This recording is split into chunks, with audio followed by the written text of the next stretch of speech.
Hi there. Well, if Nikki Haley pulls off an upset win here in New Hampshire, it will start and go straight through towns like Peterborough. This is an area where John Kasich back in 2016 beat Donald Trump, despite Donald Trump winning the state of New Hampshire. And when you talk to those who say that they are planning to support Nikki Haley, you find an unlikely alliance of voters. I consider myself a traditional Republican. 26-year-old Joseph Moeller is planning to vote for Nikki Haley in Tuesday's New Hampshire primary. Policy-wise, I'm more in line with Haley. But the law school student and self-described moderate conservative says his support is driven by another candidate. I'm thrilled to be back in the great state of New Hampshire. Right now, Nikki Haley is clearly the one that has the best chance of defeating Trump. And that's your top priority, defeating Trump. That's my top priority.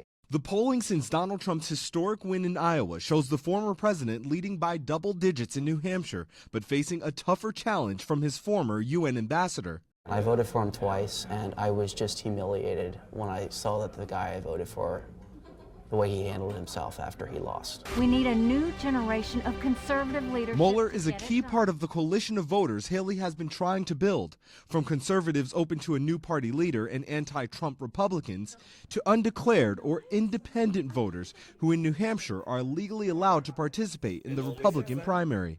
I think she's a strong candidate and also more moderate without being divisive. Multiple polls show Haley up double digits among this group. I'm an independent, but I'm going to vote for Nikki Haley to try to slow Trump's momentum. That's the main reason you're supporting Nikki Haley. Yes, I wouldn't vote for her in the general. But Mr. Trump is using her crossover support as a line of attack. Nikki Haley, in particular, is counting on the Democrats and liberals to infiltrate your Republican primary. As some New Hampshire voters receive these mailers and text messages sent by the super PAC Primary Pivot. It's been a Hail Mary. Spending more than $500,000 in recent weeks to convince liberal-leaning independents who might otherwise stay home without a competitive Democratic primary to back Haley.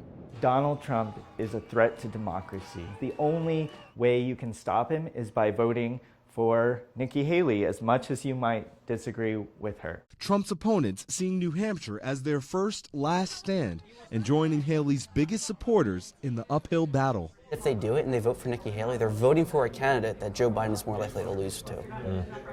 And so that tells me that they're coming in with good intentions.